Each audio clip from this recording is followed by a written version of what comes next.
Assalamualaikum warahmatullahi wabarakatuh. Perkenalkan, nama saya Akmal Gilang Rosadi dengan NPM 2067051001 dari kelas B. Di sini saya akan mengerjakan tugas 2 mata kuliah pengantar organisasi komputer. Nah, di sini ada soalnya jelaskan tentang konsep program, eksekusi program, dan contohnya pengelompokan jenis operasi set instruksi. Baik, di sini saya akan menjelaskan. Saya sudah membuat materinya. Eh, yang pertama, konsep dasar program adalah merupakan himpunan atau kumpulan instruksi tertulis yang dibuat oleh programmer atau bagian executable dari suatu software. Seperti penjelasan di atas, maka pembuatan program yang akan kita buat akan berpacu pada konsep dasar program yang dapat mempermudah pekerjaan dalam bentuk aplikasi atau software. Dengan kata lain, program merupakan salah satu bagian penting pada komputer yang mengatur komputer agar melakukan tindakan yang sesuai dengan yang dikehendaki oleh pembuatnya.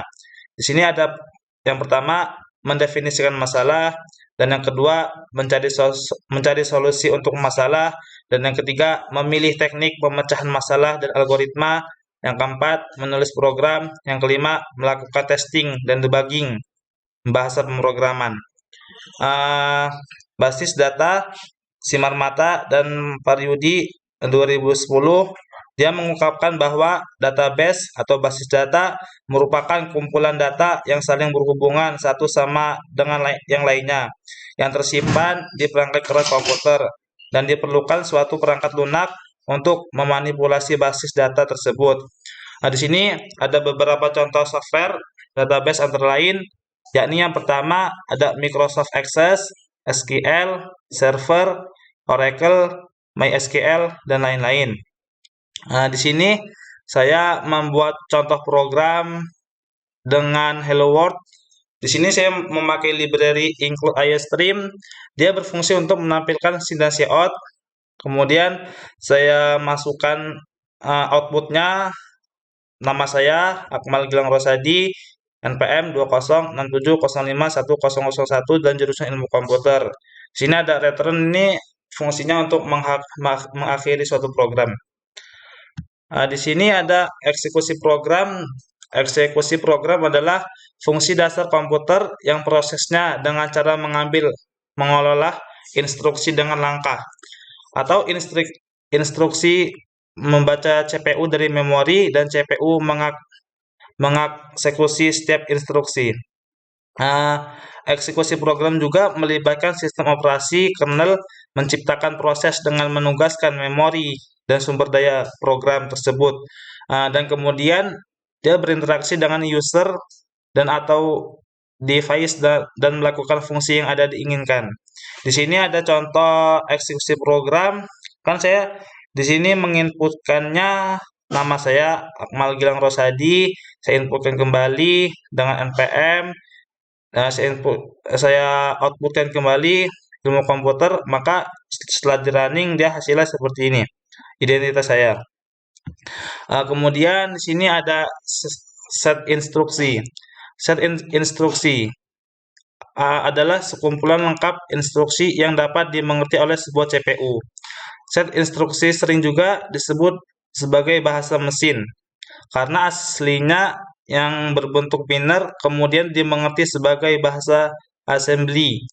Untuk konsumsi manusia atau kita bisa sebut dengan programmer, biasanya digunakan representasi yang lebih mudah dimengerti oleh manusia. Uh, sebuah instruksi Sebuah instruksi terdiri dari sebuah opkode, biasanya bersama dengan beberapa informasi tambahan seperti dari mana asal operan-operan dan kemana hasil-hasil akan ditempatkan. Subjek umum untuk menspesifikasikan di mana operan-operan berada, yaitu di alamatnya yang disebut pengalamatan. Pada beberapa mesin, semua instruksi memiliki panjang yang sama. Pada mesin-mesin yang lain, mungkin terdapat banyak panjang berbeda. Instruksi mungkin lebih pendek dari memiliki panjang yang sama, atau lebih panjang dari panjang Word. Membuat semua instruksi memiliki panjang yang sama yang lebih mudah dilakukan dan membuat pengkodian lebih mudah. Tetapi kita sering memboroskan ruang karena semua instruksi dengan demikian harus sama panjang seperti instruksi yang paling panjang. Di sini ada tujuannya adalah yang pertama kita mengetahui jenis-jenis tipe operan yang digunakan, dan yang kedua macam-macam mode pengalamatan, yang ketiga format instruksi, keempat format instruksi pada Pentium, yang kelima memahami implementasi set instruksi pada Pentium 2. Di sini ada sasarannya. Yang pertama, pengetahuan tentang set instruksi sangat dirasakan manfaatnya oleh programmer bahasa tingkat rendah seperti bahasa Assembler. Yang kedua, sasarannya adalah bagi programmer bahasa tingkat rendah sangat memerlukan informasi tentang penggunaan register dan spesifikasinya, struktur memori maupun format instruksi. Selanjutnya di sini ada jenis-jenis instruksi. Yang pertama, data processing, arithmetic dan logic instruction. Data processing adalah jenis pemrosesan yang dapat mengubah data menjadi informasi atau pengetahuan. Pemrosesan data ini sering menggunakan komputer sehingga bisa berjalan secara otomatis. Setelah diolah, data ini biasanya mempunyai nilai yang informatif jika dinyatakan dan dikemas secara terorganisir dan rapi. Maka istilah pemrosesan data sering dikatakan sebagai sistem informasi. Kedua istilah tersebut mempunyai arti yang hampir sama. Pemrosesan data mengolah dan memanipulasi data mentah menjadi informasi dan hasil pengolahannya tersebut. Sedangkan sistem informasi memakai data sebagai bahan masukan dan menghasilkan informasi sebagai produk keluaran. Dan yang kedua ada data stroke atau memory instruction. Sering disebut sebagai memori komputer, atau dia merujuk kepada komponen komputer seperti perangkat komputer dan penyedia perekaman dan mempertahankan data digital yang digunakan untuk memperoleh interval waktu. Mempertahankan informasi, ia merupakan salah satu komponen fundamental terdapat di dalam semua komputer modern dan memiliki keterkaitan dengan mikroprosesor dan menjadi model komputer yang digunakan semenjak tahun 1940-an.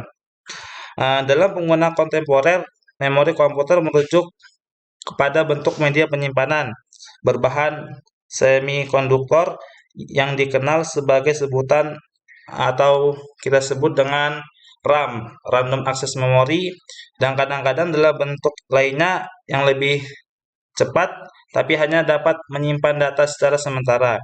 Akan tetapi istilah komputer sekarang secara umum merujuk kepada media penyimpanan massal yang bisa berupa cakra optimis, beberapa bentuk media penyimpanan magnetis, seperti halnya hard disk dan tipe media penyimpanan yang lainnya. Di sini yang ketiga ada data movement. Proses data movement ini adalah memindahkan atau bisa dikatakan membackup juga data-data dari database yang berupa data indeks, grand, dan lain-lain ke tempat baru. Tempat baru ini bisa ke dalam database baru atau memang untuk bisa di backup.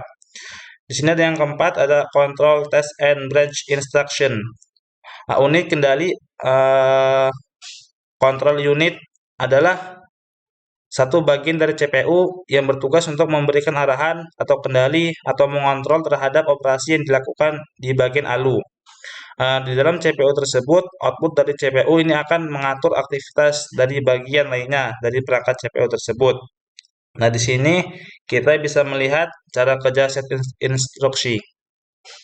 Mungkin hanya ini yang dapat saya sampaikan. Apabila ada salah kata ataupun salah dalam pengucapan, saya mohon maaf. Kepada Allah saya mohon ampun. Saya akhiri, wabillahi taufiq wal hidayah. Wassalamualaikum warahmatullahi wabarakatuh.